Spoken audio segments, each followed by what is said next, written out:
bukan usul kepada penyelenggara. Mungkin ini sifatnya sampai ke tingkat pusat, bahwa dari 5 tahapan itu, tahapan pertama, kedua, dan ketiga itu menurut saya sudah ideal. Tapi pada tahapan keempat, di mana menggunakan durasi waktu 2,5 bulan, ini mungkin perlu dipertimbangkan untuk ada di antara 2,5 bulan itu 2 hari saja untuk kita ungkap. Manfaatnya adalah untuk mereview sejauh mana progres pelaksanaan proyek perubahan para peserta. Yang kedua, untuk melihat bagaimana model penyusunan pelaporan dari setiap tahapan-tahapan yang mereka telah laksanakan. Karena jika seandainya ini dilakukan, saya yakin dan percaya apa yang dialami saudara kami dari selayar yang 1 orang itu tidak akan terjadi. Itulah sebabnya khusus di kelompok saya memprakarsai untuk meminta kesediaan Bapak Profesor Andri Barudin untuk bersedia menerima kami untuk melakukan konsultasi tatap muka selama jeda waktu 2,5 bulan itu. Sehingga karena beliau bersedia, kami kemudian melakukan pertemuan sebanyak 2 kali dalam tempo waktu 2,5 bulan, ditambah dengan 1 kali ketika sebelum masuk kampus terakhir pada evaluasi ini. Sehingga dalam tempo 2,5 bulan itu sesungguhnya 3 kali kami ketemu tatap muka langsung. Dan ini manfaatnya besar sekali. Pada waktu ketemu pertama, di antara teman-teman kami yang kami 10 orang itu masih bingung sesungguhnya mau menggunakan pola mana menulis laporan dari milestone yang kita telah lalui. Ternyata dari pertemuan itu banyak arahan-arahan dari coach, banyak pendapat, banyak juga koreksi. Kita segera kembalikan ke alur yang telah diinginkan oleh coach kita. Nah, pada pertemuan tatap muka kedua itu kami lakukan H-8 sebelum masuk kampus pada evaluasi akhir. Itu kami laksanakan kemarin waktu tanggal 8 Juli. Nah, di situ kita sudah disampaikan oleh coach, dan coach saya menyampaikan lewat saya menjadi reformer penghubung di kelompok saya itu, bahwa hendaknya seluruh reformer di kelompok kami itu sudah menuliskan laporan lengkap dengan modelnya yang masing-masing. Nah, ternyata di dalam tatap muka kami pada H-8 itu masih ada beberapa yang dikoreksi oleh Pak Prof kembali, utamanya dalam mempersiapkan bahan-bahan dalam presentasi ujian kemarin. Karena sekaitan dengan informasi awal bahwa durasi waktu yang akan diberikan kepada seluruh peserta untuk masa ujian nanti itu adalah sekitar 20 menit. Maka Pak Prof Amir telah memberikan wejangan kepada kami bahwa Anda buatlah persiapan ringkasan materi dalam bentuk PowerPoint yang memungkinkan Anda bisa presentasikan dalam tempo 20 menit. Nah, itulah yang kemudian menatarik saya sehingga audio visual yang dari seluruh rangkaian milestone yang saya bikin itu dari milestone 1 sampai terakhir itu saya buat dalam 28 menit.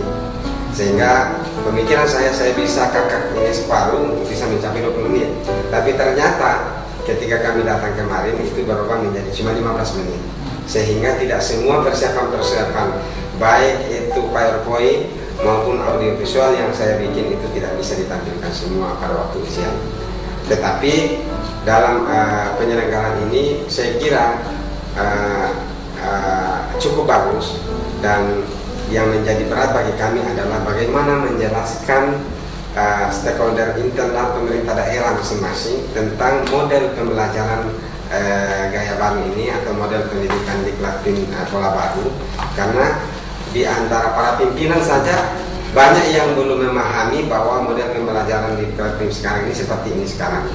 Nah, syukurnya karena saya sebagai angkatan pertama dari pemerintah kota itu juga sudah ada generasi baru kami atau ada di belakang kami dari Lapim 3 dan 4 yang juga perannya seperti ini, sehingga saya berharap bahwa dengan pola yang sekarang ini ke depan betul-betul bisa diimplementasikan. Tetapi masih ada perjuangan lagi, Pak, bahwa apakah seluruh gagasan proyek perubahan yang kami telurkan itu bisa dipahami oleh pimpinan-pimpinan di daerah masing-masing seluruh peserta untuk sustainabilitasnya ke depan. Karena kita merancang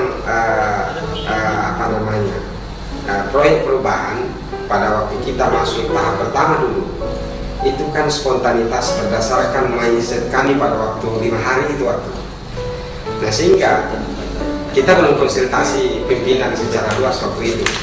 Ketika kita keluar pada rektor 1, kemudian kita konsultasikan dengan mentor kita, katakanlah itu semua kan di ACC. Tetapi ini kan mentor itu adalah salah satu dari sekian pimpinan yang ada di Kabupaten Kota. Ini perlu waktu untuk kita menjelaskan bahwa ketika ada gagasan-gagasan yang dilaksanakan oleh reforma, bukan cuma angkatan kami, angkatan lainnya, hendaknya mampu tindak lanjuti melalui kebijakan-kebijakan anggaran oleh pemerintah daerah yang memutuskan kami. Kira-kira seperti itu yang saya bayangkan. Sesungguhnya seandainya ini bisa berjalan terus dan seperti ini polanya, saya berharap bahwa ketika pimpinan-pimpinan SKPD itu seluruhnya sudah dipimpin alumni-alumni Diklat Tim Pola Baru ini, akan terjadi suatu reformasi birokrasi yang luar biasa bagusnya.